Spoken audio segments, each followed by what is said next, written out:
नमस्कार, आदाब, सत श्री अकाल। आज फिर मैं लंबे समय के बाद अपने YouTube चैनल्स पर हूं। चूंकि गर्मी छुट्टी के बाद हमारे छात्रों का प्रेशर काफ़ी बढ़ रहा है कि सर आप फिर से कुछ टॉपिक को अपने चैनल के माध्यम से अपडेट करें। मुझे स्नातक खंड 2 के छात्रों की तरफ से कुछ प्रेशर बढ़ा है कि सर दिल्ली सल्तनत में कुछ टॉपिक को आप हमें क्लियर करा दें।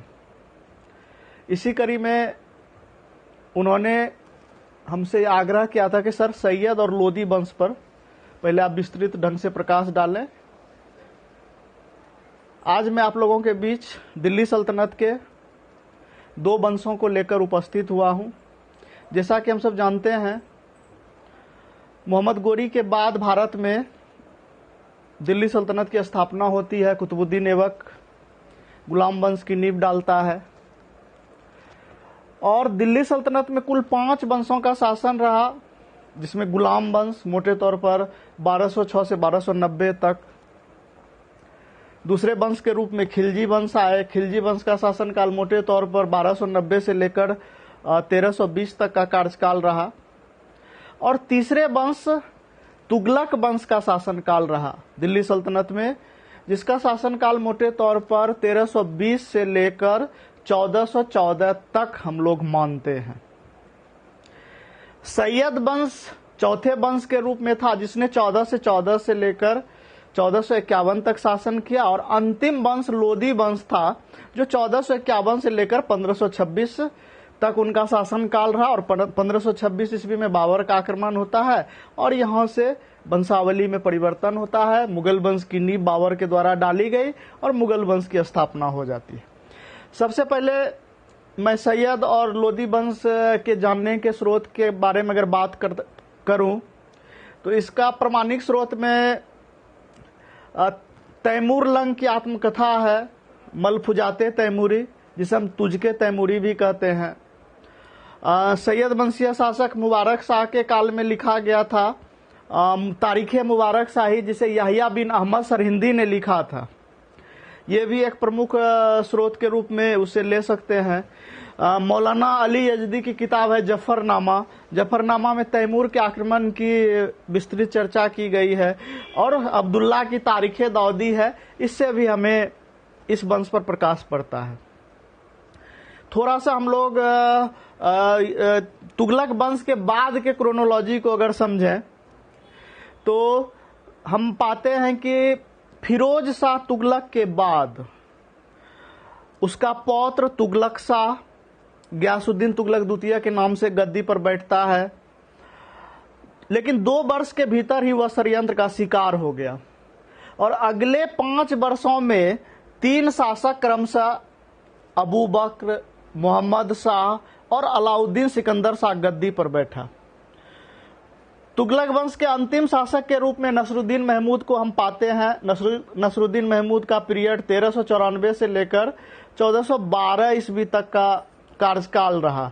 और इसी के समय में दिल्ली पर तैमूर का आक्रमण हुआ 1398 ईस्वी में। 1398 ईस्वी में तैमूर लंग ने भारत पर आक्रमण किया और 1398-99 तक जमकर दिल्ली को लूटा, रक्तपात मचाई।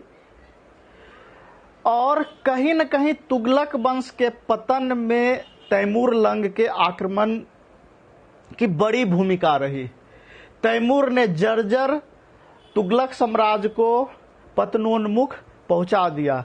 तो मोटे तौर पर तैमूर के आक्रमण के बाद भी तुगलक वंश 1412 ईस्वी तक किसी न किसी रूप में खड़ा रहा। 1412 से लेकर 1414 ईस्वी तक का काल दिल्ली सल्तनत में आंतरिक संघर्षों का काल माना जाता है।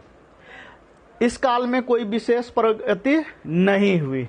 अब मैं सैयद वंश पर आ रहा हूं। भारत में सैयद वंश की शुरुआत मोटे तौर पर 14 से 14 ईस्वी से मानी जाती है और 1451 ईस्वी तक सैयद वंश का शासन कायम रहा। इसके संस्थापक खिज्र खां थे। जैसा कि मैंने चर्चा की, तैमूर लंग के बाद उसका पुत्र शाहरुख हुआ और खिज्र खां शाहरुख का ही प्रतिनिधि था, रिप्रेजेंटेटिव था।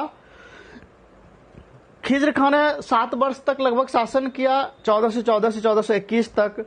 खिज्र खां भारतीय मुसलमान था। उसने कभी भी सुल्तान की उपाधि धारण नहीं की और खुद को सुल्तान नहीं माना। खिज्र खां ने रैयत आला की उपाधि धारण की और उसने अपने सिक्कों पर तुगलक शासकों के नाम को ही रहने दिया, कोई उसमें छेड़छाड़ नहीं किया। खिज्र खां का मुख्य उद्देश्य भारत में तुर्क और अफगान सरदार जो भी थे उसको खुश रखना था, अपनी प्रजा को खुश रखना था। इसीलिए वह सुल्तान के रूप में शासन नहीं करता है, बल्कि वह तैमूर के उत्तराधिकारी शाहरुख के डिप्टी लेफ्टिनेंट के रूप में शासन का दिखावा करता है। खिज्र खां के समय में वैसी कोई विशेष प्रगति नहीं हुई। खिज्र खां के बाद हम दूसरे सैयद शासक के रूप में मुबारक शाह को पाते हैं। मुबारक शाह का पीरियड 1421 से 1434 ईस्वी तक रहा। मुबारक शाह ने शाह की उपाधि धारण की। मुबारक शाह ने अपने नाम से खुतवा एवं सिक्का चलाया। सिक्कों पर उसने अपना नाम खुदवाया और मोहम्मद साहब के प्रशंसा में खुतबा सिक्के पर उकेरे गए। मुबारक शाह का दरबारी इतिहासकार था याहिया बिन अहमद सरिंदी, जिसकी चर्चा मैंने सोर्स में करी है, और उसी ने तारीखे मुबारक शाही लिखा। वह उसका दरबारी कवि था। उसी के संरक्षण में उसने यह लेखन कार्य किया, यानी कि मुबारक शाह ने अहमद सरिंदी को संरक्षण प्रदान किया। इसके समय में भी कोई विशेष प्रगति नहीं हुई है। तीसरे सैयद शासक के रूप में हम मोहम्मद शाह को पाते हैं। मोहम्मद शाह का कार्यकाल दिल्ली सल्तनत में 1434 से 1443 ईस्वी का रहा है और मोहम्मद शाह के सैन्य प्रमुख के रूप में बहलोल लोदी था, जिसको हम सैन्य विभाग का प्रधान, दीवाने अर्ज का प्रधान था या उसका प्रमुख सेनापति था, योद्धा था। बहलोल लोदी को मोहम्मद शाह ने अपना पुत्र माना, पुत्र कहकर पुकारा और उसे खान खाना की उपाधि भी दी। तो बहलोल को उसने संरक्षण प्रदान किया था। मोहम्मद शाह के बाद चौथे सैयद सुल्तान के रूप में अलाउद्दीन आराम शाह आता है, जिनका कार्यकाल 1443 से 1451 तक था। यह सैयद वंश का अंतिम शासक था, जिसको कमजोर पाकर बहलोल लोदी ने गद्दी से उतार दिया और लोदी वंश की नींव डाली। अर्थात हम कह सकते हैं कि मोहम्मद शाह ने जिस बहलोल को अपना पुत्र माना, उसी बहलोल ने उसके उत्तराधिकारी को अपदस्थ करके लोदी साम्राज्य की नींव डाली। यहीं पर आकर 1451 ईस्वी में हम पाते हैं कि सैयद वंश समाप्त हो जाता है। सैयद वंश के बाद भारत में 5वें वंश के रूप में हम लोदी वंश को पाते हैं। लोदी वंश का कार्यकाल 1451 से 1526 ईस्वी का था। मैंने चर्चा कर दी। इसके संस्थापक के रूप में हम बहलोल लोदी को मानते हैं। भारत में प्रथम अफगान साम्राज्य की स्थापना बहलोल लोदी ने की।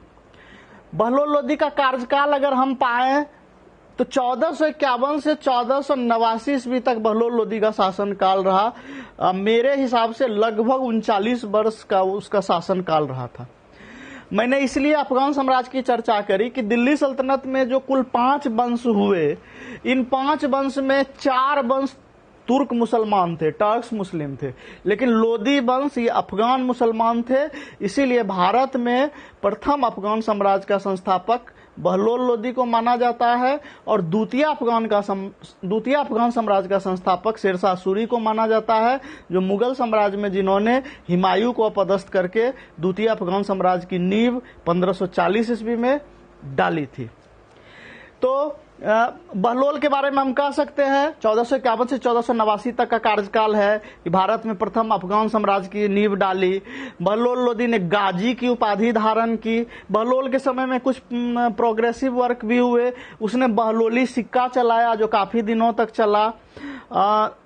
मैंने चर्चा करी कि तारीखे दाऊदी के लेखक अब्दुल्ला कहता है कि बहलोल लोदी कभी गद्दी पर नहीं बैठता था, वह हमेशा अफगान सरदारों के बीच, अपने सरदारों के बीच वह जमीन पे बैठता था। बहलोल लोदी अमीरों को मसनद ए अली की उपाधि से पुकारता था। वह अपने आप को सुल्तान नहीं समझता था, वह अपने आप को कभी उसने भी सुल्तान नहीं समझा। वह अपने आप को समकक्षों में प्रथम अर्थात फर्स्ट अमॉन्ग्स इक्वल समझा। बहलोल ने अफगान राजा सिद्धांत को अपनाया और अमीरों को खुश रखा। शायद यही कारण था कि बहलोल लंबे समय तक शासन करने में सफल हुआ। लगभग 39 वर्षों तक का उसका शासनकाल रहा। उसके अमीर सरदार बहलोल से बहुत ही खुश रहे, क्योंकि उसने अपने सरदारों के साथ समानता का व्यवहार किया, कभी कोई दुराभाव भेदभाव नहीं किया।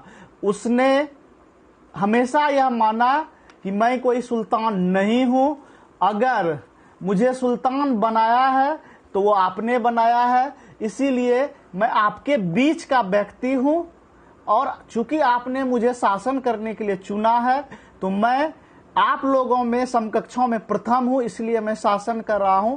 तो उनका बराबरी का बर्ताव रहा अपने अमीरों के साथ, जिसे अफगान किंगशिप थ्योरी में हम हके बिरादरी कह सकते हैं। मतलब सबको बराबरी का हक था और वह उन सब के आज्ञानुसार शासन कर रहा था। इसीलिए मैंने कहा कि बहलोल लंबे समय तक शासन करने में सफल होता है। दूसरे लोदी सुल्तान के रूप में हम सिकंदर लोदी को पाते हैं, जो बहलोल का उत्तराधिकारी सिकंदर शाह लोदी हुआ। सिकंदर लोदी के पीरियड को अगर हम देखें तो 1489 से 1517 ईस्वी तक का काल सिकंदर लोदी का काल हुआ। सिकंदर लोदी वंश का सर्वश्रेष्ठ शासक था। एक बात मैं आपसे बताना चाहता हूं आपको कि सिकंदर लोदी हिंदू मां से उत्पन्न संतान था। दिल्ली सल्तनत का दूसरा सुल्तान जो हिंदू मां से उत्पन्न था। पहला सुल्तान जो हिंदू मां से उत्पन्न था वह मोहम्मद बिन तुगलक था, और दूसरे संतान के रूप में सिकंदर लोदी को हम ले सकते हैं कि उसकी मां हिंदू थी।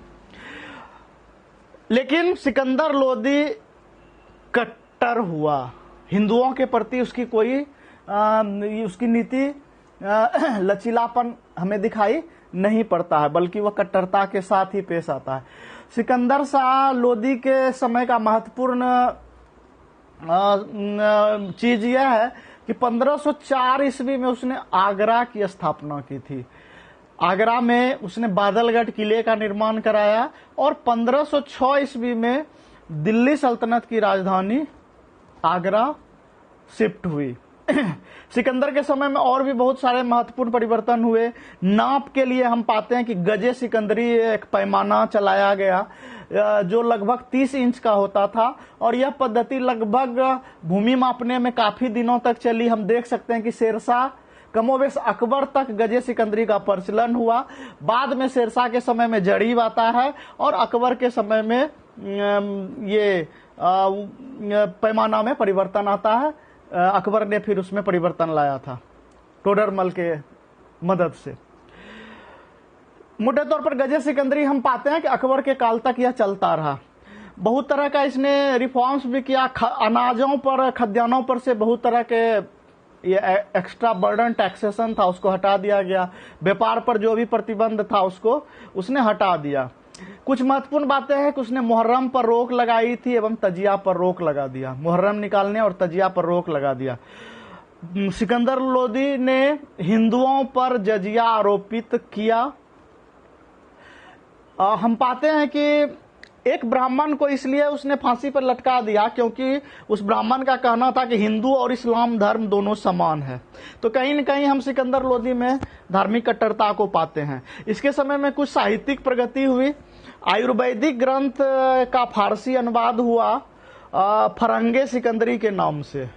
यह एक महत्वपूर्ण उपलब्धि थी। गायन विधा, गायन के क्षेत्र में भी लिटरेचर म्यूजिकल टेक्स्ट बुक लिखे गए। लज्जत सिकंदर शाही के नाम से गायन विधा पर पुस्तक लिखी गई। सिकंदर लोदी खुद स्वयं बहुत पढ़ा लिखा सुल्तान था और गुलरुखी के उपनाम से वह फारसी में कविता लिखा करता था।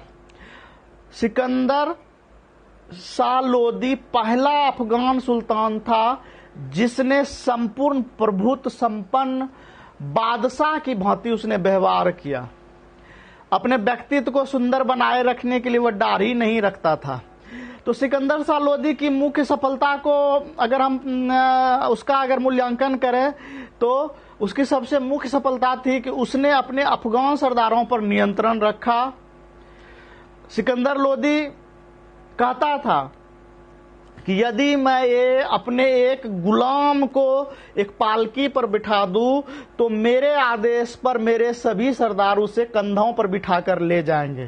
तो कमोबेश उसके जितने भी समकक्ष अफगान सरदार हुए सब पर उसका नियंत्रण था। सिकंदर के अगर सैन्य अभियान को देखें तो 1494-95 में उसने दक्षिण बिहार विजय किया था और बंगाल के शासक अलाउद्दीन हुसैन शाह के साथ उसने एक संधि की। जब सिकंदर लोदी की मृत्यु हो जाती है तो उसका मकबरा दिल्ली में इब्राहिम लोदी ने बनाया और इब्राहिम बहलोल लोदी का मकबरा सिकंदर लोदी ने दिल्ली में बनवाया था। अब मैं लोदी वंश के तीसरे और अंतिम शासक पर आता हूं। लोदी वंश का अंतिम शासक इब्राहिम लोदी हुआ। इब्राहिम लोदी का कार्यकाल बहुत ही शॉर्ट रहा, 1517 से लेकर 1526 ईस्वी तक। सिकंदर लोदी का ज्येष्ठ पुत्र इब्राहिम लोदी अपने अफगान अमीरों के सर्वसम्मति से गद्दी पर बैठा। अफगानों की शासन व्यवस्था, अगर आप अफगानों के किंगशिप थ्योरी को पढ़ेंगे तो अफगानों की शासन व्यवस्था राजतंत्रीय न होकर कुलीन तंत्रीय था और हम अफगान राजा सिद्धांत सरदारों की समानता पर आधारित था, यानी कि सभी सरदारों के बीच वह समानता की बात करता था। योग्यता के आधार पर सरदारों के द्वारा सुल्तान को चुने जाने के अधिकार को वो मानते थे। इस अफगान राजा सिद्धांत को इब्राहिम लोदी ने त्याग दिया। जो उसके पितामह बहलोल लोदी और सिकंदर लोदी ने अफगानों के प्रति हके बिरादरी की बात की, उस परंपरा और नीति का त्याग इब्राहिम लोदी ने कर दिया। सबसे पहला विरोध उसका घर से ही होता है। जब पिता के आज्ञानुसार उसने राज्य का विभाजन किया था और राज्य विभाजन के फलस्वरूप उसके छोटे भाई जलाल खां को जौनपुर की गद्दी सौंपी गई थी, परंतु बाद में इब्राहिम इतना लोभी हुआ कि उसने जौनपुर पर भी कब्जा कर लिया। अब आप देखेंगे कि इब्राहिम लोदी ने लोहानी सरदार था। लोहानी वंश का शासन आपके बिहार में है, दरिया खां लोहानी। फार्मूली सरदार हुआ या लोदी जातियों के शक्तिशाली सरदारों के विरुद्ध इसने दमन की नीति चलाई, जो कि इब्राहिम लोदी के राज्य के नए अधिकारी वर्ग थे। हम पाते हैं कि अफगान सरदार बहलोल लोदी से नाराज और असंतुष्ट हो गए और सभी उसके खिलाफ षड्यंत्र करने लगे। उसे गद्दी से उतारने की कॉन्स्पिरेसी शुरू हो गई, जिसमें हम पाते हैं कि पंजाब के गवर्नर दौलत खां लोदी इतना कुपित हुआ इब्राहिम लोदी से कि उसने तो एक कदम आगे बढ़कर अपने पुत्र महमूद लोदी को बाबर को भारत पर आक्रमण के लिए न्योता देने के लिए भेजा। जो ही इब्राहिम लोदी गद्दी पर बैठा तो सबसे पहले उसका राजपूताना के साथ संघर्ष होता है। 1517-18 ईस्वी को इब्राहिम लोदी और राणा सांगा के मध्य में घटोली का युद्ध हुआ था। इस युद्ध में राजपूत भारी पड़े अफगानों पर और इसमें लोदियों की भारी पराजय हुई। उधर हम राणा सांगा ने जो ही इब्राहिम लोदी को परास्त किया तो राणा सांगा की भी नजर दिल्ली पर थी और राणा सांगा भी यह चाहता था कि दिल्ली पर बाबर का आक्रमण हो और बाबर दिल्ली आए और जिस तरह से चंगेज खां तैमूर लंग दिल्ली लूटपाट करके चला गया, अब फिर से हम राजपूतों के प्रभुत्व को दिल्ली पर स्थापित करें। इसलिए राणा सांगा ने भी बाबर को आक्रमण के लिए न्योता भेजा। जैसा कि हम जानते हैं कि बाबर 1517 ईस्वी से लेकर 1526 ईस्वी के बीच बाबर का 4 बार अभियान हुआ भारत पर, परंतु उसे सफलता नहीं मिली। लेकिन वह बार बार आक्रमण करता रहा क्योंकि बाबर के सामने जीवन मरण का प्रश्न था, क्योंकि उसका जो नेटिव प्लेस है फरगना समरकंद, वहां से वो अपने चाचा मिर्जा हैदर के द्वारा खदेड़ा गया। उसके बहुत सारे दुश्मन थे, इस वजह से वह हिंदुस्तान की जमीन पर बसना चाहता था। इसीलिए चाह में वह बार बार बार आक्रमण करता है। और इसी क्रम में हम देखते हैं कि अप्रैल 1526 ईस्वी में पानीपत के मैदान में बाबर से इब्राहिम लोदी का निर्णायक युद्ध हुआ, जिसमें लोदियों की पराजय हुई।